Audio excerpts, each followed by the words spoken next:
السلام عليكم، ازيكم يا جماعه؟ عاملين ايه؟ يا رب تكونوا بخير. دلوقتي هو المفروض يعني ايه، مش عارفه اقول لكم ازاي.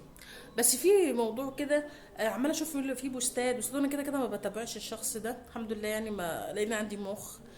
دلوقتي في حاجه، هو في واحد طالع يقول ان هو شيخ والحمد، وهو اساسا مش شيخ ولا حاجه. انا ما اعرفش ازاي بيفتي ويعمل وله ناس بس انا بسميهم عبيد، مخهم طاير.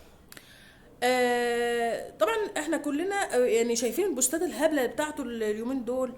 يطلع يقول لك الست في الشغل بتبقى غير في البيت مع مع المدير بتاعها، يبقى في البيت بتبقى مع جوزها حاجه تانية. انا بس هسألك سؤال، هي في ست وانت صغير علمت عليك؟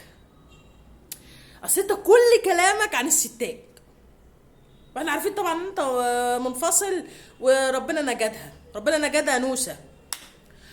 بقى انت بقى واحده وانت صغير كده علمت عليك؟ اصل انت مش طبيعي، مش طبيعي. وسيبك من اللي بيطبل لك، وسيبك من اللي بيعبدك، وسيبك من الهطل اللي انت بتعمله ده كله واللي وراك دول. يعني ايه اللي انت إيه اللي انت طالع تقوله ده؟ يا ابني ده انت حتى تحترم الست عشان خاطر امك. يعني ده انت تحترمها حتى عشان خاطر طالع تقول الست مش عارفه ايه علشان ما اعرفش ايه. طب بالنسبه للراجل، انت سعادتك ملاك، ملاك بترفرف، سعادتك كده ملاك. يعني انت ملاك نازل من السما ما بتغلطش، ملاك نازل من السما ما بتبصش، ما احنا كلنا عارفين فضايحك. انت كراجل المفروض ان انت ملاك بقى و... والست اللي وحشه، والست اللي بتبقى. طب بالنسبه للمدير اللي الست بتبقى معاه، هل يا ترى المدير اللي انت بتتكلم عليه ده حلو مع مراته في البيت عشان يجي يبص للسكرتيره؟ هل الراجل اللي الست راحت بقى كويسه مع المدير وبتكلمه باسلوب حلو، هل جوزها في البيت كويس؟ عشان لما تبقى مخنوقه من جوزها تبقى تتكلم مع المدير باحترام وكويس ويا تدلعه. هل هو جوزها كويس في البيت؟ ما جوزها بيبقى وحش برضه.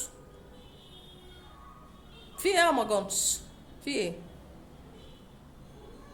في ايه ده انت يعني؟ والله العظيم يا عم اقسم لك بالله انا واحده ما بطيقش تشوفك. لو صوره عدت ليك كده ما بطيقش تشوفك، بهرب. شوف سبحان الله بقى. هو انا متاكده ومتاكده من كده ان في واحده معلمت عليك، علمت عليك وانت صغير وعلمت عليك وانت كبير. ومعرفش شيخ من انهي اتجاه، وقولي لي دكتور من انهي اتجاه. دكتور بقى شريعه ولا دكتور؟ اقسم بالله لا انت نافع لا كده ولا نافع كده.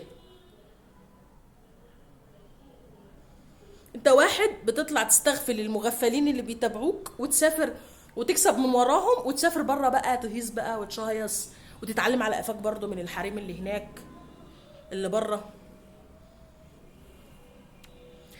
احترم تحترم، احترم تحترم. انما انت طالع تهجص ومعاك واحد بيجي يطبل لك، واحد غريب كده، الله اعلم بيه بقى انتوا الاتنين بتعملوا ايه. هل لما واحده تطلع تشتغل تبقى عيب؟ عيب في حقها؟ هل الست لما تطلع تشتغل ده حاجه يعيبها؟ دي حاجه تعيبها؟ ربنا قال لك كده؟ ربنا قال لك ان هو غلط وحاجه تعيبها؟ هي الستات كانت بتعمل ايه ايام الرسول؟ مش كانت بتحارب معاه؟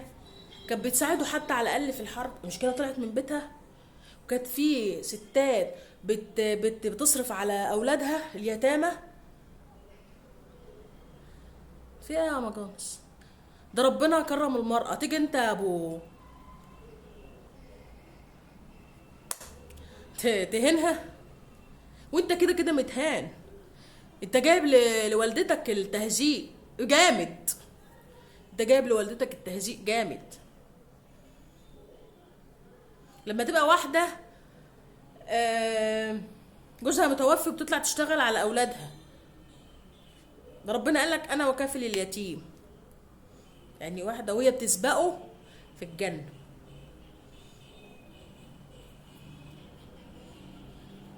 هي بتسبقه ايه؟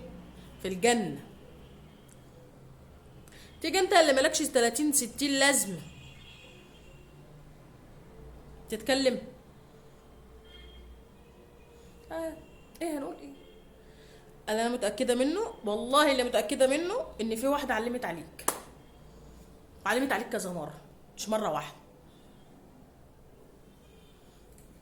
طب الراجل اللي بيطلع يخون مراته ده ايه في نظرك؟ ايه اكيد انت بررت قبل كده للهبل ده، صحيح انت بررت له قبل كده، ما عشان انا مش متابعك قوي او مش متابعه الهري اللي انت بتقوله كتير او الهبد، فانت باين حللت حاجه حرام قبل كده، وده العادي، ده العادي بتاعك. عايزين بس، عايزه اعرف اتعلم عليك ازاي، كلنا والله عايزين نعرف انت اتعلم عليك ازاي. يلا سلام.